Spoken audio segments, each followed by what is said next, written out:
Salut Sion, je continue la présentation sur la seconde venue, les apparitions diverses du Christ. Et si vous n'avez pas écouté la première partie, je vous invite à le faire, puisque je suis en train de couvrir les apparitions diverses de Jésus-Christ qui constituent sa seconde venue dans un ordre chronologique. Et maintenant, nous allons parler de l'apparition numéro 3, qui sera au mont des Oliviers, à Jérusalem. Dans la partie sud de Galilée, en Israël, se trouve une vaste plaine fertile, à une centaine de kilomètres au nord de Jérusalem. Aujourd'hui, c'est l'une des plus riches régions agricoles d'Israël et elle est souvent appelée le grenier à blé d'Israël. L'une des plus importantes routes de l'Antiquité passait par la vallée d'Ezrelon, son nom grec qui est encore utilisé aujourd'hui. En raison de l'importance stratégique de ce lieu, une ville fortifiée se trouvait à l'entrée de la vallée. La ville était Megiddo, dont le nom signifie en hébreu le lieu des troupes. Parce qu'elle se trouvait sur le flanc d'une colline, elle était également connue sous le nom de Har Megiddo ou Mont de Megiddo. Dans les versions françaises du Nouveau Testament, le nom est traduit par Armageddon. Dès les premiers jours, la plaine d'Armageddon, ou la vallée d'Ezrelon, a été la place de grande bataille. Elle a vu le piétinement des Égyptiens, entendu les cris des bataillons assyriens, assisté au passage des troupes babyloniennes de Nebuchadnezzar. Elle a vu les guerriers juifs combattre les légionnaires romains. Et c'est aussi là-bas que s'est déroulé le resserrement des troupes israéliennes qui ont manœuvré contre les forces arabes. Il serait difficile de trouver un nom plus approprié pour cette minuscule région du monde et pour la dernière grande bataille du monde avant l'arrivée du Sauveur. C'est Jean qui l'a nommé en disant « Et il les rassembla en un lieu appelé en langue hébraïque Armageddon ». Cette déclaration a permis d'appliquer le nom à l'ensemble de la Grande Guerre, bien que l'expression « bataille d'Armageddon » ne figure pas dans les Écritures. En se référant à la révélation de Jean, Elder Melvin J. Ballard du Conseil des 12 apôtres enseigne Jean vit un jour où les forces justes, vivantes et mortes, seront déployées dans un conflit meurtrier, en un lieu qu'il a appelé Armageddon, contre les forces du mal, vivantes et mortes, pour résoudre le problème de la suprématie sur la terre. Les forces du mal sont à l'œuvre pour préparer ce conflit. Le malin a ses postes de recrutement ouverts partout, enrôlant des âmes dans l'espoir vain qu'il puisse encore remporter la victoire et obtenir le droit permanent de domination sur la terre. De toute évidence, il s'agit d'un événement de grande importance pour le monde, et le Seigneur a donné une foule de détails pour que ceux qui entendent puissent être préparés et réconfortés alors que la plus grande guerre de l'histoire du monde commencera. La bataille d'Armageddon, telle que décrite dans le livre de l'Apocalypse, sera provoquée par 3 mauvais esprits qui feront des miracles non spécifiés parmi les dirigeants de la terre pour les convaincre de combattre Israël. Dans Doctrine et Alliance 45, le Seigneur déclare que Zacharie 13 et 14 comprennent des prophéties liées à sa venue aux Juifs pendant la bataille d'Armageddon. Zacharie nous dit que la ville Jérusalem sera prise, les maisons pillées, les femmes enlevées et la moitié de la ville sortira en captivité. Dans ce qui sera l'un des moments les plus noirs de l'histoire d'Israël, au moment même où il semblerait qu'il soit anéanti, la fureur de l'Éternel se déchaînera sur les royaumes du monde qui se sont rassemblés contre elle, et l'Éternel sortira et combattra ces nations. Lorsque la moitié de la ville aura été prise en captivité, le Seigneur descendra avec tous les saints sur le mont des Oliviers, qui sera divisé selon un axe est-ouest, une moitié se déplaçant vers le nord et l'autre vers le sud. Dans Doctrine et Alliance 45-48, le Seigneur ajoute qu'un énorme tremblement de terre accompagnera cet événement. Ce sera un tremblement de terre si puissant qu'il semblera que les cieux eux-mêmes trembleront. En effet, l'Apocalypse 16-18 fait référence à ce grand tremblement de terre et le définit comme le pire qui se soit produit depuis que l'humanité a habité la terre pour la première fois. En conséquence de ce tremblement de terre, les villes des nations tomberont, les îles fuiront, les montagnes disparaîtront et la ville de Jérusalem sera divisée en 3 parties. La vallée, formée par la division du mont des Oliviers à l'arrivée du Rédempteur, servira de voie de fuite aux survivants israélites qui s'y réfugieront. À ce sujet, Elder McConkie a enseigné 3 changements naturels sur la Terre, tous apparemment issus d'un événement transcendant, sont cités ici, comme assistant à la seconde venue de notre Seigneur. Premièrement, les masses terrestres s'uniront, les îles et les continents deviendront une seule terre. Deuxièmement, toute vallée sera élevée et toute montagne sera abaissée. Le terrain d'aujourd'hui se nivellera en un jardin millénaire. Troisièmement, un tremblement de terre tel que l'on n'a jamais connu depuis que le pied de l'homme a été planté sur cette planète accompagnera ces changements dans la surface et l'apparence de la Terre. Et quatrièmement, comme on l'a vu ailleurs, les grands fonds, probablement l'océan Atlantique, reprendront leur place au nord et la Terre sera comme elle était avant sa division. Ce tremblement de terre créera une énorme source à Jérusalem qui formera un nouveau fleuve s'écoulant à l'ouest vers la mer Méditerranée et à l'est vers la mer Morte. Grâce à ce fleuve, la mer Morte verra ses eaux guéries, c'est-à-dire qu'elle deviendra un lac au feuillage verdoyant entourant ses rives et aux poissons fourmillant dans ses eaux. La région autour de Jérusalem, qui est maintenant très vallonnée et escarpée, sera aplanie et deviendra comme une plaine. La fureur du Seigneur sur les armées de Gog consistera en d'autres jugements. Les armées de Gog se retourneront les unes contre les autres, peut-être dans la panique et la confusion du grand tremblement de terre, et une grande pluie de feu et de grêle s'abattra sur elles. Selon Jean, les grêlons pèseront un talent, soit environ 75,6 livres ou 34,3 kg. Ézéchiel a déclaré que le feu sera également envoyé contre le pays de Magog. Le récit d'Ézéchiel pourrait très facilement être une description d'une guerre atomique. Un fléau frappera les armées, provoquant une terrible maladie et une calamité.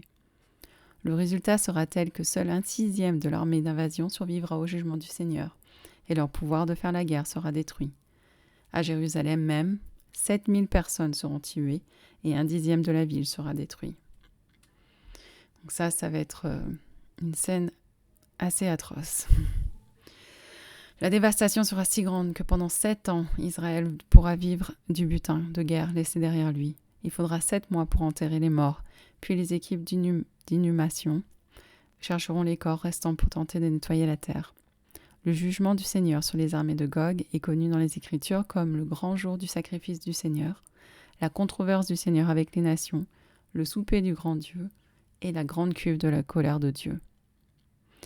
Elder Charles W. Penrose a résumé la liste des événements ci-dessus. Et je cite. « Les nations en faillite, qui envient la richesse des fils de Juda, chercheront un prétexte pour leur faire la guerre et envahiront la terre sainte pour prendre une proie et un butin. La prochaine apparition du Christ, après être venu dans son temple, sera parmi les fils de Juda en détresse et presque vaincus. À la crise de leur destin, lorsque les troupes hostiles de plusieurs nations ravageront la ville et que toutes les horreurs de la guerre accableront le peuple de Jérusalem, il posera ses pieds sur le mont des Oliviers qui se fendra et se séparera à son contact. Assisté par une armée venue du ciel, il renversera et détruira les armées combinées des gentils et apparaîtra aux yeux des Juifs qui l'adorent comme le puissant libérateur et conquérant tant attendu par leur race. Et tandis que l'amour, la gratitude, la crainte et l'admiration gonfleront leur poitrine, le libérateur leur montrera les gages de sa crucifixion et se révélera comme Jésus de Nazareth, qu'ils avaient injurié et que leur père avait mis à mort. Alors l'incrédulité s'éloignera de leurs âmes et l'aveuglement partiel qui est arrivé à Israël sera enlevé. » Dans Doctrine et Alliance 45, le Seigneur prédit ce qui va se passer ensuite, un épisode qui sera l'un des moments les plus profonds de l'histoire de l'homme. Et alors le Seigneur posera le pied sur cette montagne, et elle se fendra en deux, la terre tremblera et chancellera, et les cieux seront ébranlés aussi. Et alors les Juifs tourneront les regards vers moi et diront « D'où viennent ces blessures que tu as aux mains et aux pieds ?» Alors ils sauront que je suis le Seigneur, car je leur dirai « Ces blessures sont celles que j'ai reçues dans la maison de mes amis. Je suis celui qui a été élevé, je suis Jésus qui a été crucifié, je suis le Fils de Dieu. » Et alors ils pleureront à cause de leurs iniquités. Alors ils se lamenteront parce qu'ils ont persécuté leur roi. Armageddon signale la fin du monde, qui est définie comme la destruction des méchants, mais elle prépare surtout la voie à l'avènement du règne millénaire du Christ et de l'ère de paix qui durera 1000 ans. L'humanité entrera dans une période remarquable de justice, de santé, d'éducation, de prospérité et de sécurité. L'ère millénaire ne pouvait pas commencer sans la destruction des méchants. Par conséquent, bien que la bataille d'Armageddon soit en soi une chose horrible à contempler, elle est nécessaire en raison de la méchanceté du monde, et elle jouera finalement un rôle important dans le plan du Seigneur pour la rédemption du monde. Le président Joseph Fielding Smith a observé « Je sais que ce sont des choses désagréables. Ce n'est pas une chose facile, même pour moi, de me tenir ici et de vous dire que cela est écrit dans les Écritures. Si le Seigneur a une controverse avec les nations, il les mettra à l'épée. Leurs corps resteront sans sépulture, comme du fumier sur la terre. Ce n'est pas agréable, n'est-ce pas? Mais ne devrions-nous pas le savoir? N'est-il pas de notre devoir de lire ces choses et de les comprendre? Ne pensez-vous pas que le Seigneur nous a donné ces choses pour que nous les connaissions et que nous nous préparions par l'humilité, par la repentance, par la foi, afin que nous puissions échapper à ces terribles conditions qui sont décrites par ces anciens prophètes? C'est pour cela que je les lis. Je ressens cette condition avec autant d'intensité que vous, et je prie pour qu'elle prenne fin, mais je veux qu'elle prenne fin correctement. Je prie donc chaque jour de ma vie pour que le Seigneur accélère son travail, et même si tout cela doit avoir lieu, j'espère qu'il le fera, pour que cela se termine bientôt, pour que la paix vienne. Et je répète donc, comme je l'ai dit dans l'un des entretiens il y a quelque temps, je prie pour la fin du monde, parce que je veux un monde meilleur. Je veux la venue du Christ, je veux le règne de la paix. Je veux que vienne le temps où chaque homme pourra vivre en paix et dans un esprit de foi, d'humilité et de prière. Après sa résurrection, lorsque Jésus-Christ est monté de ce même endroit à Jérusalem pendant son premier avènement, 2 anges y sont apparus pour témoigner qu'il reviendrait un jour de la même manière. La présence du Messie et de tous les saints sur le mont des Oliviers dans les derniers jours aide à expliquer une déclaration énigmatique faite dans les écrits de Zacharie qui dit « En ce jour où le Seigneur viendra avec les saints au soir, il fera jour. » Imaginez le Seigneur apparaissant sur le mont des Oliviers. La lumière qui illuminera les ténèbres sera fournie par le Sauveur lui-même et les innombrables êtres célestes qui l'accompagneront. Cette clarté rayonnera directement de leur corps glorifié et elle réalisera les paroles des 2 anges, Zacharie et plusieurs autres prophètes. Et nous en arrivons à la grande apparition, celle qui sera devant le monde entier. Nous voici à l'apparition finale de la seconde venue du Christ. C'est de celle-ci dont la plupart des gens font référence lorsqu'ils parlent de la seconde venue, et c'est à ce moment-là que Jésus-Christ sera enfin présenté dans toute sa gloire devant le monde entier. Avec les révélations modernes, nous savons que cette apparition ne prendra par surprise que les méchants, ceux qui auront rejeté le Sauveur du monde. C'est pour cela que nous n'avons aucune raison de craindre ce jour exceptionnel. Cet événement sera le prélude d'une ère splendide sur notre planète.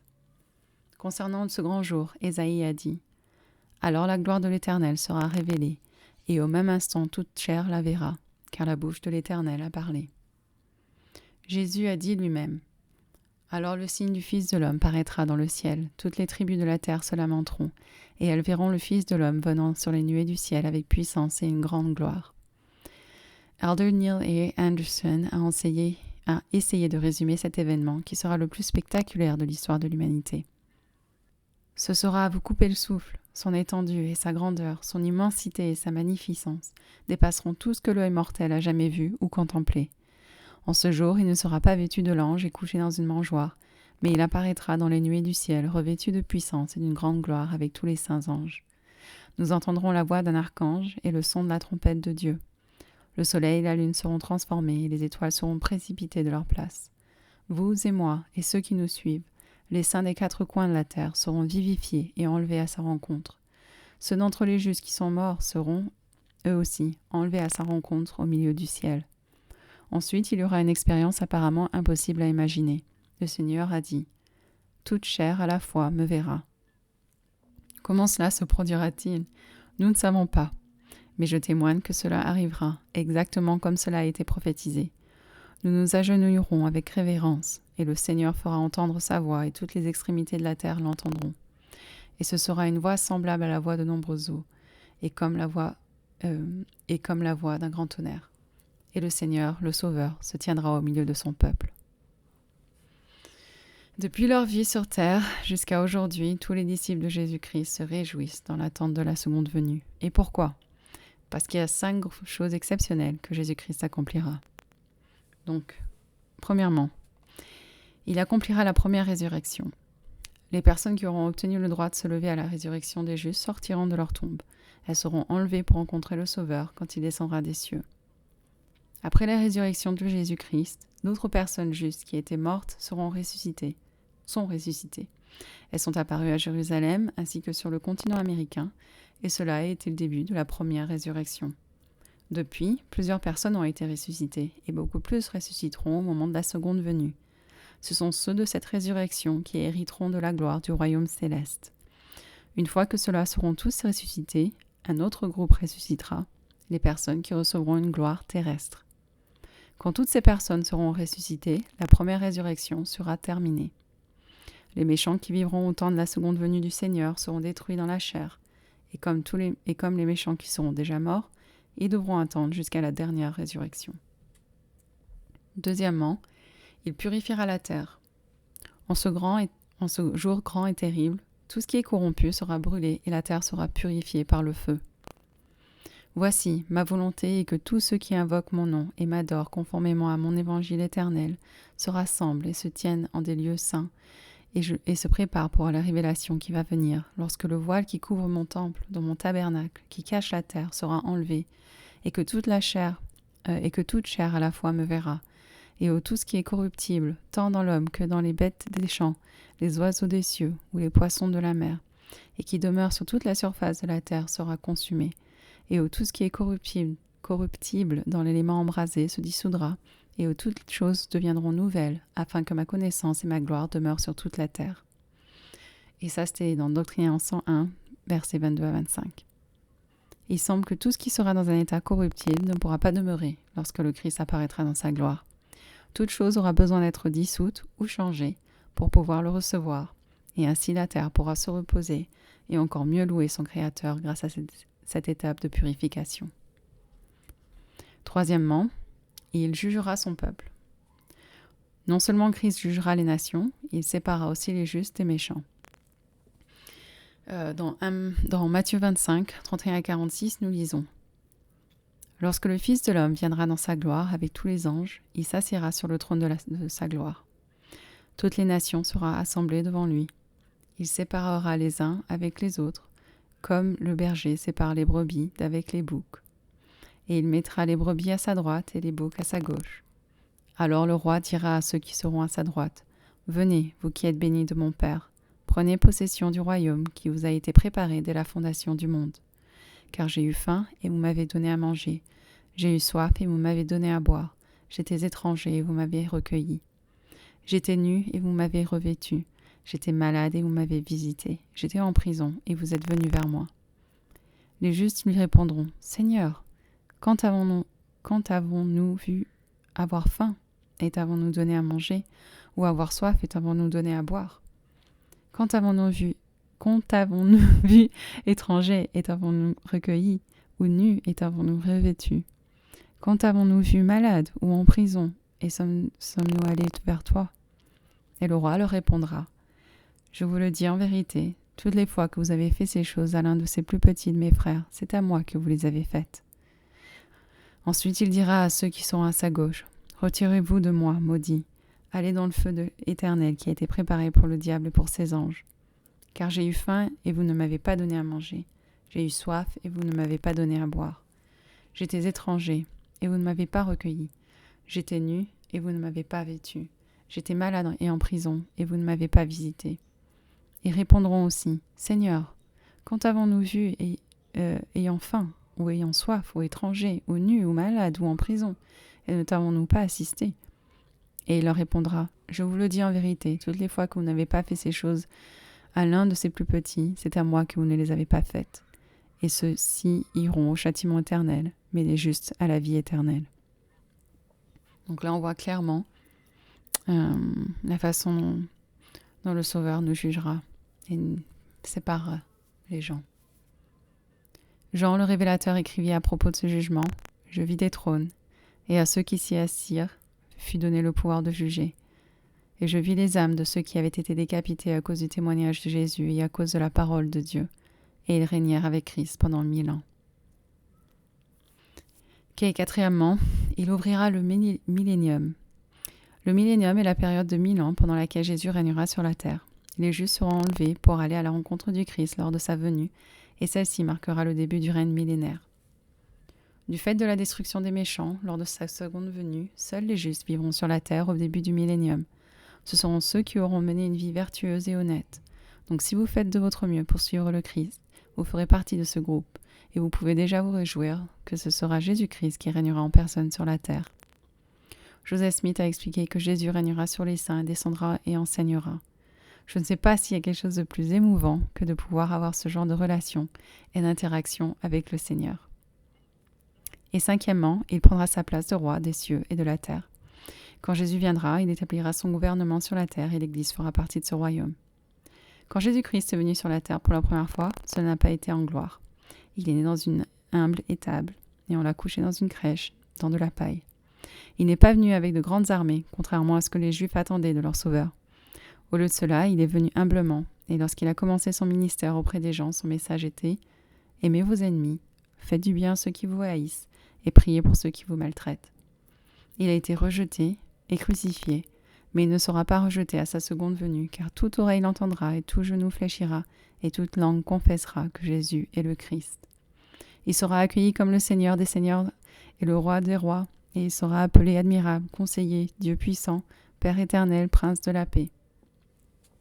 Pour ceux qui rejettent le Christ, oui, le jour de son grand retour dans sa gloire sera terrible.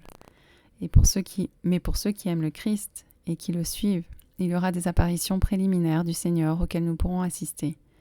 Tous les fidèles qui sont déjà passés de l'autre côté du voile attendent ce grand jour avec impatience, et nous devrions également nous réjouir qu'un tel événement de libération arrive. Je vous invite à prier sur ce sujet, à l'étudier plus en profondeur et à recevoir votre propre témoignage de ces vérités. Je sais qu'elles vous donneront une paix supplémentaire que seul le Saint-Esprit peut offrir, ainsi que des révélations personnelles qui contribueront à votre préparation pour le jour où vous rencontrerez votre Sauveur.